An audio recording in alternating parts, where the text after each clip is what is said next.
जो कि क्या है, मनुष्य में मादा जनन तंत्र का सचित्र वर्णन करना। मनुष्य में मादा जनन तंत्र का जो है सचित्र वर्णन जो करना है, उसी के बारे में जो है हम क्या करेंगे, अब डिस्कस करने वाले। मनुष्य में मादा जनन तंत्र का हम क्या करेंगे, डिस्कस करेंगे।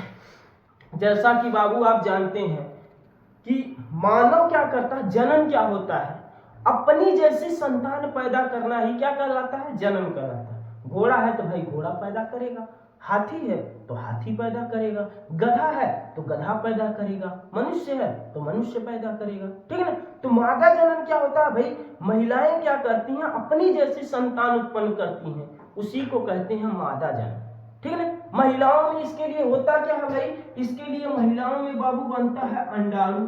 क्या बनता है, अंडाणु बनता है। और अंडाणु बनने की जो प्रक्रिया होती है, अंडाणु बनने की जो प्रक्रिया होती है, उसी को कहते हैं अंडजनन। अंडजनन या फिर मादा जनन कहते हैं।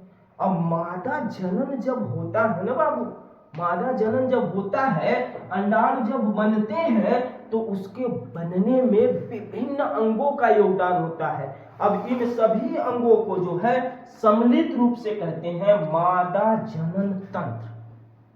इस कहने का सेंस क्या है, ओवम बनाने में विभिन्न अंगों, बहुत सारे अंग की आवश्यकता होती है। बहुत सारे जब अंग लगते हैं तो उन सभी अंगों को सम्मिलित रूप से मिला के मादा जनन तंत्र कहते हैं। जैसे आपकी परिवार है, आपके परिवार में आप हैं, आपके मम्मी पापा हैं, भाई बहन, दीदी दादा दादी, सबको मिलाकर परिवार बनाना। उसी प्रकार जो मादा है, मादा में जब ओवम बनता है तो ओवम बनाने में कई अंग भाग लेते हैं, और सभी अंगों को मिलाकर जो है क्या कहते हैं, मादा जनन तंत्र कहते हैं। अब भाई क्या इसके भाग कौन कौन से हैं, यह हम लोग देख लेते हैं। पहला भाग देखेंगे तो एक जोड़ी क्या होता है, एक जोड़ी अंडाशय होता है। एक जोड़ी क्या पाया जाता है भाई महिलाओं में, महिलाओं में बाबू जो है एक जोड़ी क्या पाया जाता है, एक जोड़ी जो है अंडाशय पाया जाता है। अब यही जो एक जोड़ी अंडाशय पाया जाता है, इसी को कहते हैं प्राथमिक, इसी को क्या कहते हैं, प्राथमिक लैंगिक अंग। इसी को क्या कहते हैं, इसी को कहते हैं भाई प्राथमिक लैंगिक अंग। जो एक जोड़ी अंडाशय पाया जाता है, इसी को क्या कहते हैं, इसी को कहते हैं प्राथमिक लैंगिक अंग। दूसरा क्या है, एक जोड़ी अंडाशय, जैसे देखिएगा यहाँ फिगर में आइए, देखिए एक ओवरी यहाँ पर एक अंडाशय ई है और एक अंडाशय ई है। इसके बारे में अब डिटेल से आगे बात करेंगे। अभी हम बात कर रहे हैं किसके, मादा जनन तंत्र के भाग की। दूसरा होता है क्या है, दूसरा एक जोड़ी क्या पाई जाती है महिलाओं में, एक जोड़ी पाई जाती है बाबू अंडवाहिनी। एक जोड़ी क्या पाई जाती है, एक जोड़ी इसमें पाई जाती है क्या, अंडवाहिनी। अंडवाहिनी जिसे फैलोपियन नलिका भी कहते हैं। जैसे देखिए यहाँ पर हो गया अंडाशय, यहाँ से जो ये नलीनुमा संरचना जा रही है दोनों तरफ से, इसे ही कहते हैं अंडवाहिनी। इसे ही क्या कहते हैं बाबू, इसे ही अंडवाहिनी के नाम से जो है जाना जाता है। तीसरा भाग की अगर हम बात करेंगे तो तीसरा भाग होता है बाबू गर्भाशय। क्या होता है, तीसरा भाग होता है भैया गर्भाशय। ये देखो ये वाली जो संरचना आपको दिख रही है ना, ये वाली संरचना का होता है, यह होता है गर्भाशय, मतलब यूटेरस। यह क्या होता है, यूटेरस। चौथा भाग का होता है, चौथा भाग होता है बाबू ग्रीवा। चौथा भाग का होता है, चौथा भाग ग्रीवा। जैसे आप देख रहे होंगे ये ग्रीवा नाल है, ये जो संरचना है यही क्या है, यही ग्रीवा नाल है, ग्रीवा नाल होती है। अब पांचवा भाग का होता है, तो पांचवा भाग होता है बाबू योनि, वैजाइना। योनि होता है, योनि वैजाइना, यहाँ पर जो है योनि होती है पांचवा भाग। बात समझ में आ रही है ना। कितने भाग होते हैं टोटल, टोटल होते हैं बाबू 8 भाग होते हैं। मादा जनन तंत्र के जो है कितने भाग होते हैं, 8 भाग होते हैं। जिसमें से हमने आपको कितना बताया, इसमें से हमने आपको 5 बताया। एक जोड़ी अंडाशय, एक जोड़ी अंडवाहिनी, गर्भाशय, ग्रीवा, योनि, ठीक है ना, इतना हमने आपको बता दिया। अगला क्या होता है, अगला होता है बाबू भंग। अगला क्या होता है बाबू, अगला क्या होता है, अगला होता है भंग होता है। इसके बाद क्या होता है, इसके बाद स्तन ग्रंथियां होता है। इसके बाद क्या होता है, स्तन ग्रंथियां होते हैं, और सबसे लास्ट में जो होता है उसका नाम है बाबू बार्थोलिन ग्रंथि। क्या नाम है? बार्थोलिन ग्रंथि। ठीक है, कौन सी ग्रंथि होता है? बार्थोलिन ग्रंथि। देखिए, एक जोड़ी अंडाशय था, इसे क्या हमने कहा? इसे हमने कह दिया बाबू प्राथमिक लैंगिकन। कौन सा अंग हमने कह दिया? प्राथमिक लैंगिकन। ठीक है ना। अब देखिएगा, अंडवाहिनी से लेकर योनि तक की जो संरचना होती है, इसे क्या कहते हैं? इसे कहते हैं सहायक नलिका। इस तरह क्या कहते बाबू? एकरा कहते हैं सहायक नलिका। क्या नाम है? सहायक नलिका। ठीक है ना। इतना बात समझ में आई। आई जो भंग होता है, भंग को कहते हैं सहायक जननेंद्री या फिर बाह्य जननेंद्री। इसका नाम क्या होता है? बाह्य जननेंद्री। बाह्य जननेंद्री। ठीक है ना। अब ये जो होती हैं, इन्हें कहते हैं सहायक ग्रंथियां। सहायक क्या? ग्रंथियां। इसका नाम क्या होता है? इनका नाम होता है सहायक ग्रंथियां। ठीक है ना। तो भाग समझ में आया बबुआ? देखो भाई, मादा जनन तंत्र जो होता है, मादा जनन तंत्र में जो है टोटल 8 भाग लेते हैं। कितने? 8 भाग होते हैं। पहला तो हो गया एक जोड़ी अंडाशय। देखिए, एक यहाँ, एक जोड़ी अंडाशय। दूसरा एक जोड़ी अंडवाहिनी, एक अंडवाहिनी यहाँ, एक अंडवाहिनी यहाँ, तो एक जोड़ी अंडवाहिनी हो गई। तीसरा भाग होता है गर्भाशय, ई वाला है। ठीक है ना। चौथा भाग होता है ग्रीवा जो है ग्रीवा नाली वाली दिख रही है आपको। पांचवा भाग होता है योनि, जो इधर होती है एकदम नीचे। फिर इसके बाद होता है योनि के बगल में भंग पाया जाता है, बाह्य जननेंद्री। फिर क्या होती है? स्तन ग्रंथियां और बार्थोलिन ग्रंथि जो है पाई जाती है। बात समझ में आई? इतना कि ना आई? क्लियर है कि ना है? बताइए। इतना क्लियर है तो आप स्क्रीनशॉट जो है क्या कर सकते हैं? ले सकते हैं। इतनी चीजें क्लियर है बाबू आपको। अब हम आगे बढ़ते हैं और हम डिस्कस करते हैं किसके बारे में? अब हम डिस्कस करेंगे भाई अंडाशय के बारे में, यानी कि ओवरी के बारे में हम लोग क्या करेंगे? डिस्कस करेंगे। ठीक है। अंडाशय, ओवरी, जो ये ओवरी दिख रही है आपको, अंडाशय दिख रही है भैया, एकरा बारे में हम लोग डिस्कस करेंगे। ई का होता है बाबू? बादाम तो देखे होगे ना। बादाम जो ओवरी होती है, अंडाशय जो होता है ना, ये क्या होता है? ये बादाम के आकार का होता है। आकार कैसा होता है इसका? आकार कैसा होता है? आकार होता है बादाम के आकार का। बादाम के आकार की होती है। तो भैया इसकी कुछ लंबाई भी होगी, इसकी कुछ चौड़ाई भी होगी, इसकी कुछ मोटाई भी होगी, है? सब चीजें होती है। तो लंबाई इसकी जो होती है वो 3 सेंटीमीटर, चौड़ाई इसकी जो होती है 2 सेंटीमीटर, और मोटाई जो इसकी होती है 1 सेंटीमीटर। बात समझ में आई? ये कैसी होती है बाबू? बादाम। इमेजिन करिए अपने दिमाग में, बादाम कैसा होता है। मम्मी कहत है कि रोज सवेरे सवेरे 4 ठे बादाम भिगो के खा बेटा, दिमाग एकदम तेज हो जाएगा, कंप्यूटर की तरह दिमाग काम करेगा। कंप्यूटर नहीं कर पाते हैं देसी लोग, कंप्यूटर की तरह आपका क्या चलेगा? दिमाग चलेगा। बादाम खाओ। तो बादाम से समझ लीजिएगा, बादाम जो होगा उसी प्रकार आपका जो ओवरी होता है महिलाओं में 3 सेंटीमीटर लंबा, ठीक है ना, 2 सेंटीमीटर चौड़ा और 1 सेंटीमीटर मोटा। क्या होता है भाई? ये क्या होता है? ये होता है अंडाशय। कहाँ पाया जाता है अंडाशय? तो भाई अंडाशय जो होता है ये उदर गुहा में होता है। उदर गुहा का मतलब क्या हो गया सर जी? बाबू, उदर गुहा का मतलब होला कि पेट, जैसे वक्ष गुहा माने सीना होला और उदर गुहा माने का होला? उदर गुहा माने पेट। तो पेट में होता है कौन चीज? पेट में ही होता है आपका कौन चीज होता है? ये होता है अंडाशय, ओवरी। अंडाशय कहाँ होता है? उदर गुहा में होता है। कहाँ पर स्थिर होती है? उदर गुहा में स्थिर होती है। बात समझ में आई इतनी? कहाँ पर स्थित होती है? तो उदर गुहा में जो है क्या होती है? स्थिर होती है। आखिर में होत का है सर जी? बार बार बता रहे हैं। इसमें क्या चीज होता है? तो बाबू इनमें निर्माण होता है। कौन चीज? घर में बनत है का? ना रे बबुआ, इनमें बनत है ओवम। ओवम का मतलब कौन चीज बनत है? एकरा में बनत है अंडाणु। क्या बनत है? अंडाणु बनत है। इसमें क्या बनता है? इसी में जो है अंडाणु ओवम का निर्माण होता है। कैसे होता है? कोई इसको बनाने वाला होगा, भाई बनाता यही है और कुछ करत है का? हाँ भाई, इससे जो है हार्मोन निकलत है। इससे क्या निकलता है? हार्मोन्स निकलता है। कौन हार्मोन निकलत है? तो निकलत है बाबू प्रोजेस्टेरॉन। क्या निकलत है? एमए से निकलत कौन चीज है? कौन हार्मोन निकलत है? तो एमए से जो है प्रोजेस्टेरॉन निकलत है। और क्या निकलत है? एमए से और निकलत है एस्ट्रोजन। क्या निकलत है? एस्ट्रोजन। एस्ट्रोजन। तो महिलाओं की ओवरी से जो है दो हार्मोन स्पेशली निकलते हैं। कौन कौन? प्रोजेस्टेरॉन और कौन चीज? एस्ट्रोजन नामक जो है दो हार्मोन निकलते हैं। तो ये रही कहानी किसकी? ये रही कहानी ओवरी के। ओवरी का मतलब क्या हो गया? ओवरी का मतलब अंडाशय। अंडाशय में अंडाणु बनते हैं। अब कैसे बनते हैं सर जी?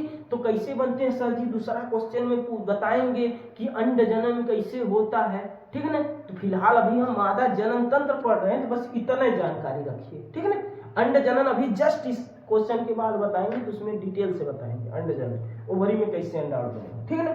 आगे हम बात करने वाले हैं किसकी? आगे हम बात करने वाले हैं बाबू, ये तो हो गया पहला भाग। दूसरा भाग की हम बात करेंगे। दूसरा भाग का क्या नाम है? इसका नाम है अंडवाहिनी। क्या नाम है बाबू? अंडवाहिनी, जिसे आप फैलोपियन नलिका के नाम से भी जानते हैं। देखिए महिलाओं में जो अंडवाहिनी कितनी होती है? दो। यहां से लेकर यहां तक एक ये हो गई, एक ये हो गई। अंडवाहिनी कितनी होती है? एक होती है। तो सर जी इसकी भी कुछ आकार होता है क्या? इसका भी कुछ आकार होता है क्या? हाँ बाबू, ये 10 से लेकर 12 जो है सेंटीमीटर की होती है। यहाँ से लेकर यहाँ तक जो संरचना होता है ना भैया, 10 से 12 सेंटीमीटर जो है ये का होता है 10 से 12 सेंटीमीटर की होता है। अच्छा सर जी ठीक है, एक कितना भाग होते हैं? कई ठू होते हैं का? हाँ बाबू, इसमें जो है टोटल 3 भाग होते हैं। कितने भाग होते हैं?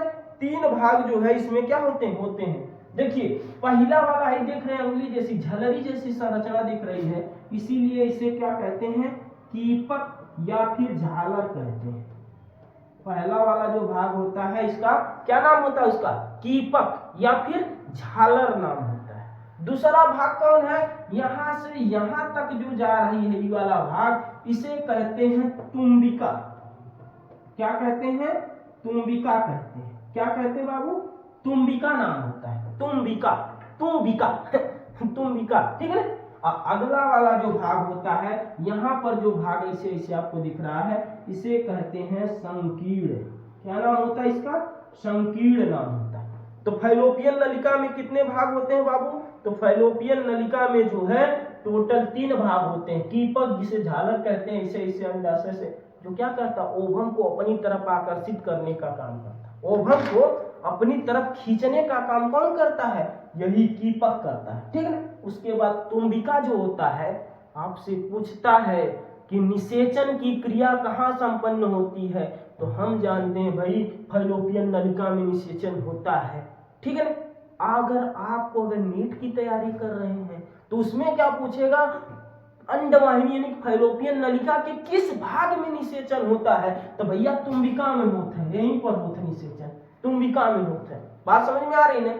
तीसरा भाग होता है संकीर्ण पथ, जिसका नाम है, इसमें जो है छोटे छोटे पदार्थ पाए जाते हैं, जिन्हें हम जो है सीलिया के नाम से जानते हैं। क्या नाम होता है? सीलिया।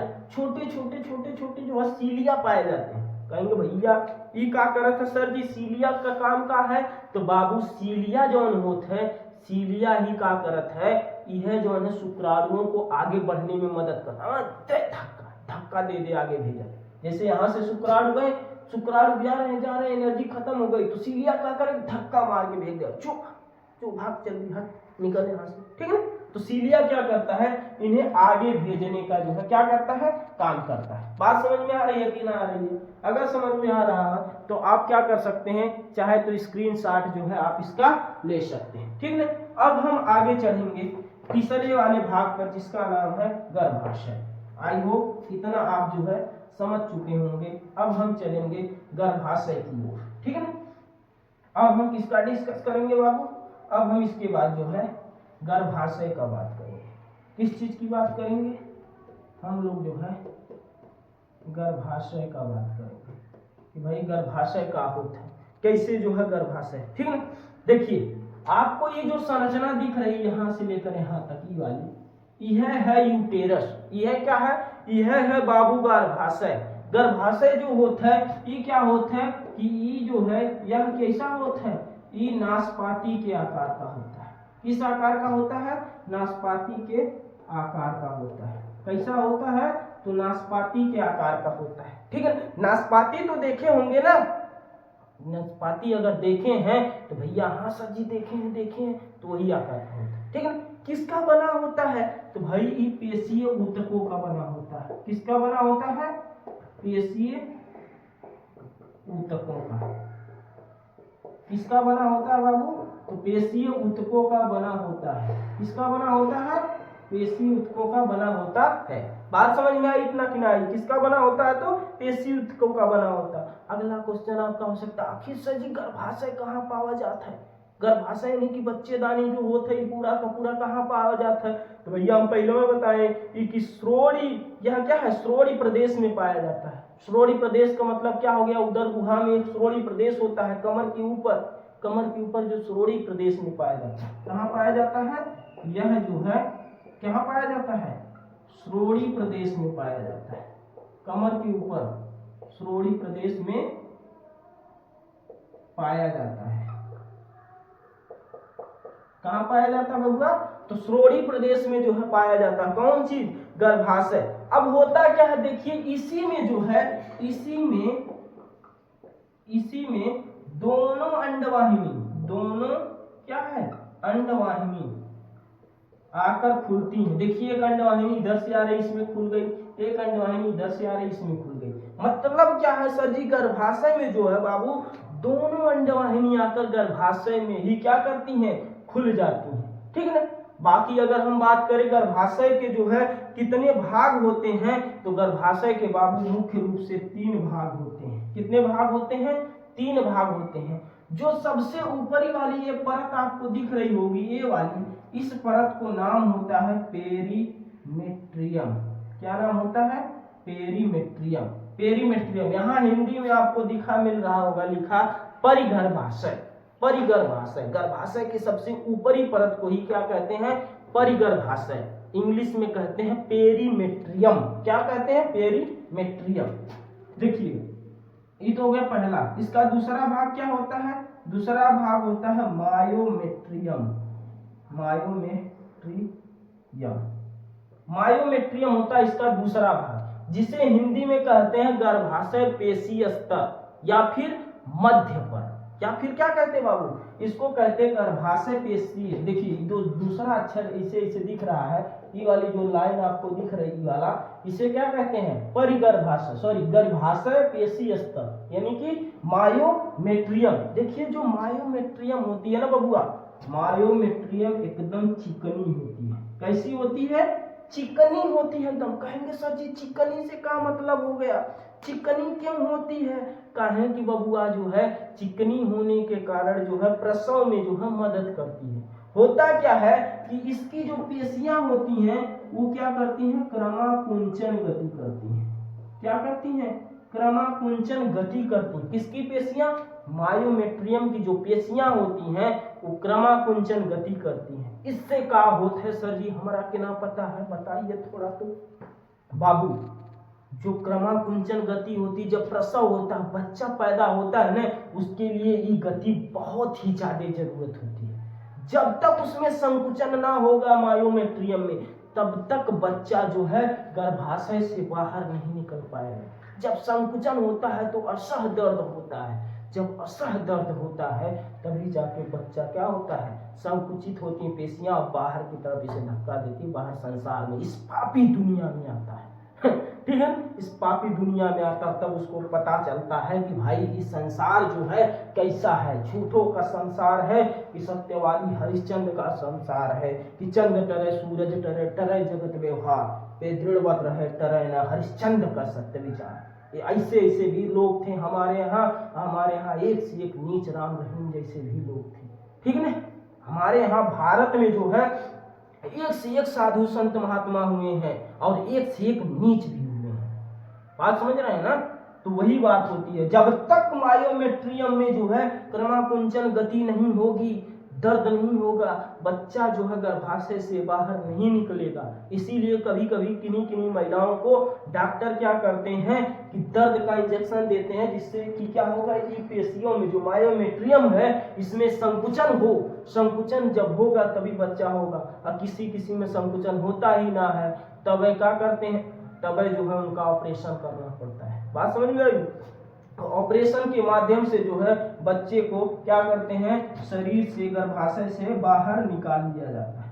हम बात कर रहे हैं सबसे लास्ट पेशी की, जिसका नाम है गर्भाशय अंतःस्तर। गर्भाशय अंतःस्तर, इसे इंग्लिश में क्या कहते हैं, इसे इंग्लिश में कहते हैं बाबू एंडोमेट्रियम। एंडोमेट्रियम, एंडोमेट्रियम मतलब सबसे आंतरिक परत होती है। अभी जो सबसे आंतरिक परत होती है इसी में जो है बाबू फैले होते हैं रक्तवाहिनियां। क्या फैली होती हैं, रक्तवाहिनियां। और क्या फैली होती हैं, इसी में पाई जाती हैं लसिका वाहिनियां। क्या पाई जाती हैं, लसिका वाहिनियां। और क्या पाई जाती हैं, इसी में बाबू पाया जाता है श्लेष्मा। बात समझ में आई? रक्तवाहिनियां, लसिका वाहिनियां और श्लेष्मा, ये सब कहाँ पाए जाते हैं बबुआ? ये सब पाए जाते हैं एंडोमेट्रियम में। कहाँ मिलत है, एंडोमेट्रियम में जो है ये सारी की सारी चीजें जो है मिलती हैं। बात समझ में आई कि ना आई, क्लियर है कि ना है? अब हम बात करेंगे अगले भाग की, जिसका नाम है ग्रीवानाल। ग्रीवानाल भी क्या करती है भाई, यह जो है प्रसव में मदद करती है। यह जो है क्या होता है, यह भी मदद करती है। साथ ही साथ जो वेजाइना होता है, वेजाइना जो होता है बाबू, ये क्या होती है, गर्भाशय की पतली ग्रीवा द्वारा जो है योनि में खुलता है। जो योनि होती है, गर्भाशय की जो एक पतली दीवार आपको दिख रही है, ग्रीवानाल जो दिख रही है, ये जो पतली दीवार होती है इसे ग्रीवानाल कहते हैं। और ये ग्रीवानाल जाके वेजाइना में यानी कि योनि में जो है क्या होती है, जाके खुल जाती है। अब क्या होता है इसमें, योनि में जो है यही मैथुन जब होता है, जब मैथुन क्रिया होती है, तो मैथुन क्रिया में जो है यह पुरुष के वीर्य को अवशोषित करती है। पुरुष के वीर्य को ग्रहण करने का काम कौन करती है, वेजाइना करती है। अभंग जो होता है ये बाह्य जन्नेंद्रिय होती है। साथ ही साथ हम आपने क्वेश्चन में स्तन ग्रंथि का जो है विस्तृत अध्ययन अभी लास्ट वाले क्वेश्चन में करेंगे, तो इसके बारे में हम अभी बताते हैं लास्ट में। फिलहाल इतना अगर समझ में आया हो तो आप क्या कर सकते हैं, स्क्रीनशॉट जो है ले सकते हैं, हम अब आगे डिस्कस करेंगे।